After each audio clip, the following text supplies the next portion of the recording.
اللہ تعالیٰ ارشاد فرماتے ہیں رکوع نمبر 3 کا آغاز ہوتا ہے، اللہ تعالیٰ ارشاد فرماتے ہیں وَيَوْمَ نَحْشُرُ مِنْ كُلِّ أُمَّةٍ فَوْجًا مِّمَّنْ يُكَذِّبُ بِآيَاتِنَا فَهُمْ يُوزَعُونَ۔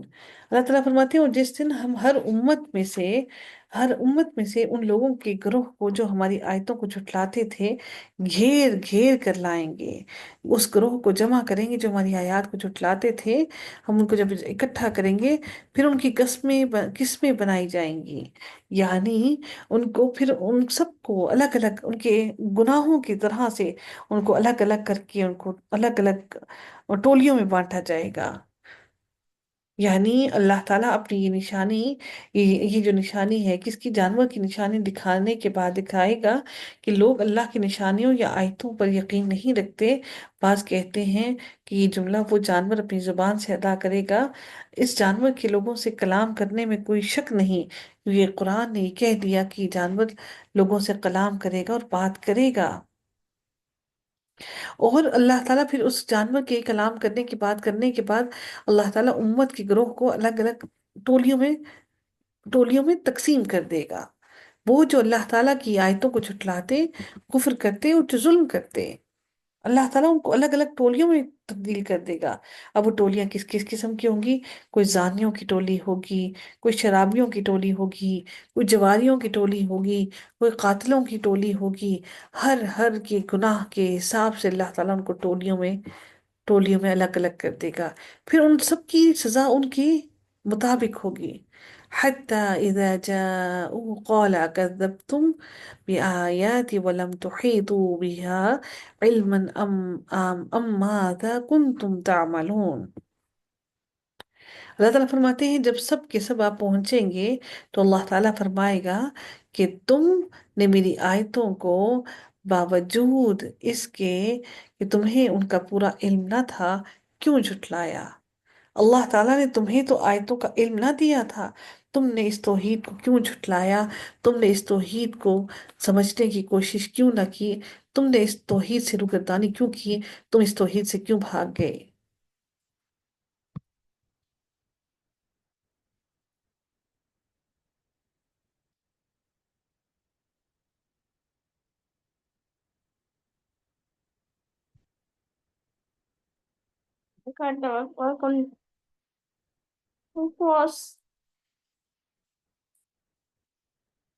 اللہ تعالیٰ مزید ارشاد فرماتے ہیں کہ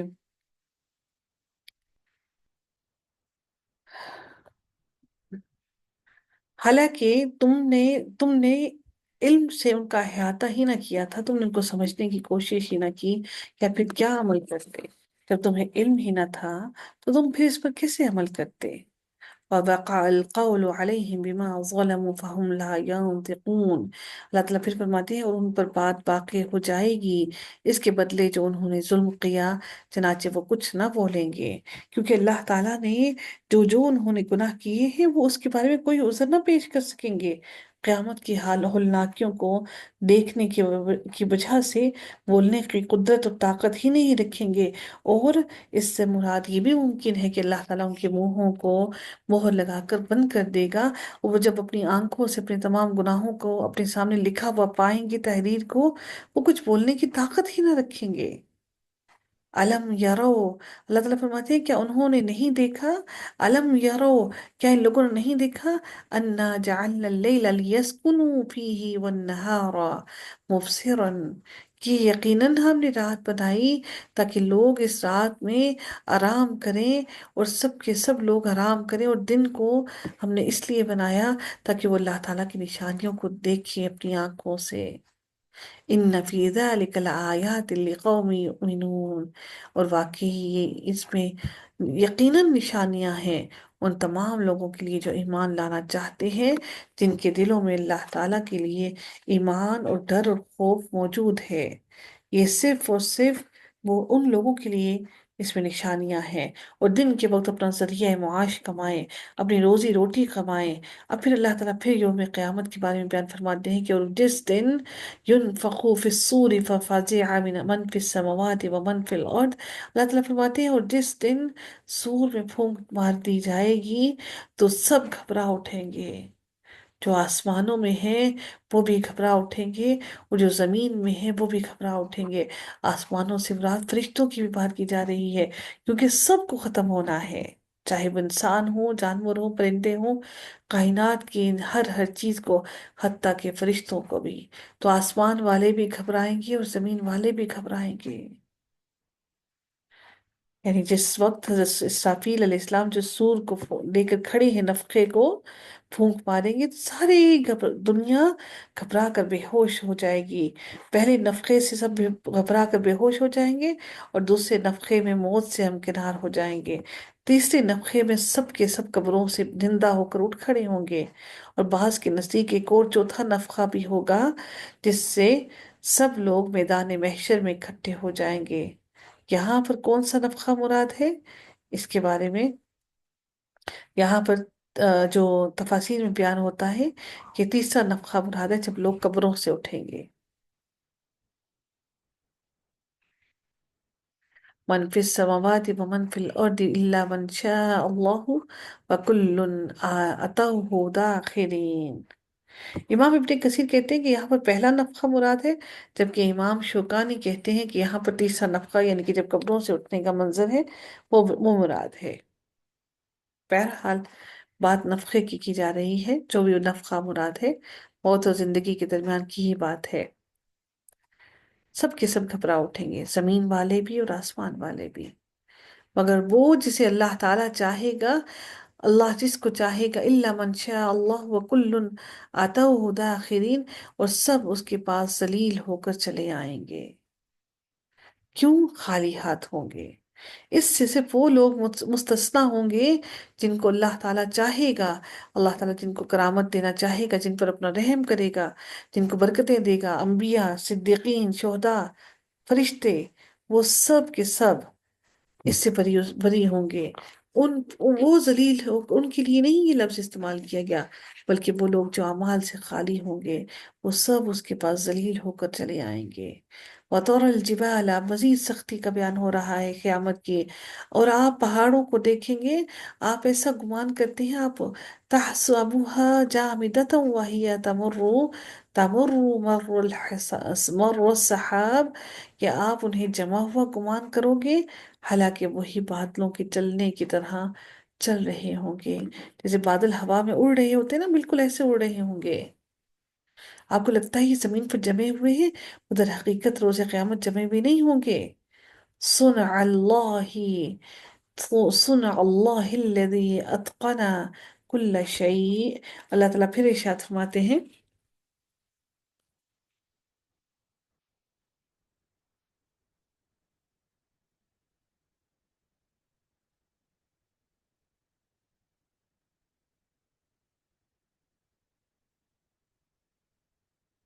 کہ یہ ہے صنعت اللہ کی جس نے ہر چیز کو مضبوط بنایا، یہ ہے کاریگری اللہ کی جس نے ہر چیز کو مضبوط بنایا اور خوب مضبوط بنایا۔ جس نے ہر چیز کو مضبوط بنایا، یقیناً وہ خوب باخبر ہے اس سے جو تم کرتے ہو۔ حالانکہ یہ پہاڑ اتنے مضبوط ہونے کے باوجود اللہ تعالیٰ کی شان اور قدرت، کہ اللہ تعالیٰ ان کو بالکل روئی کی طرح بالکل ہلکا پھلکا کر دے گا، اور یہ اڑتے پھریں گے، ڈسٹ بن جائیں گے بالکل۔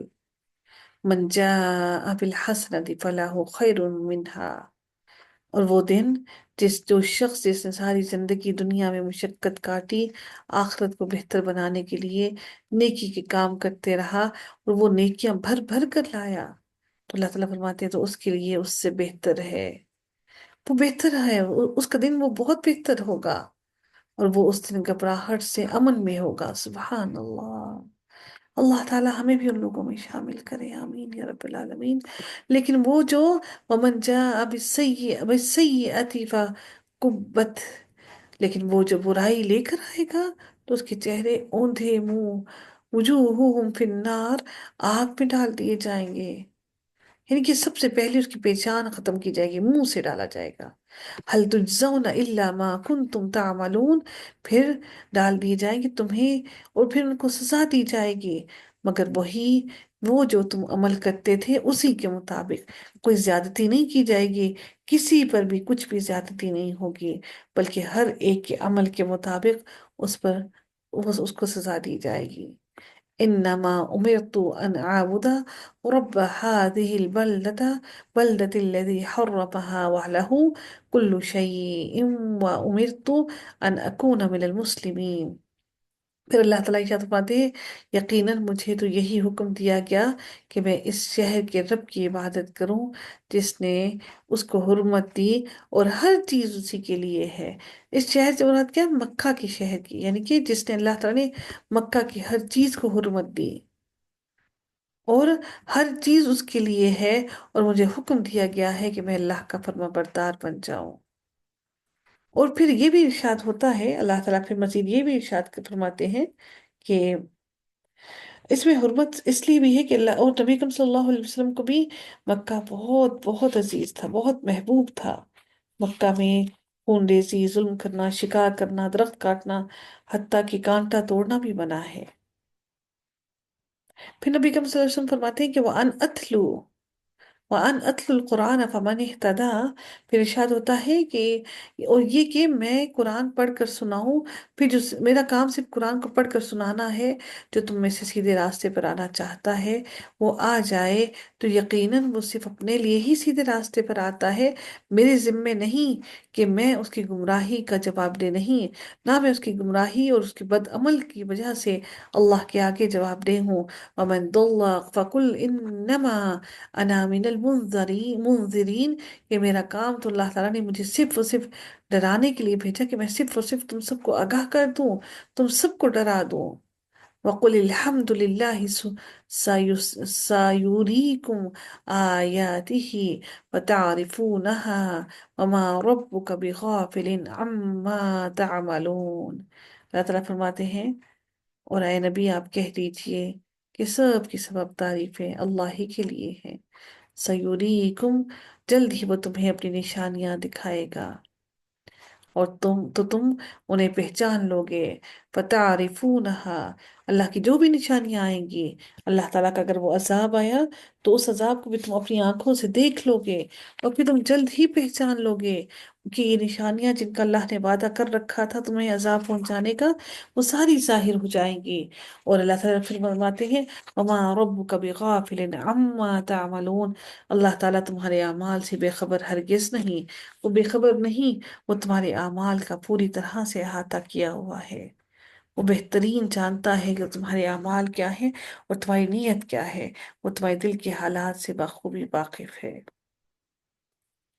وآخر دعوانا الحمد للہ رب العالمین، صلی اللہ تعالی علی خیرہ خلقہ اجمعین برحمتک یا ارحم الراحمین، سبحانک اللہم وبحمدک نشہد ان لا الہ الا انت نستغفرک ونتوب الیک۔ السلام علیکم ورحمۃ اللہ وبرکاتہ۔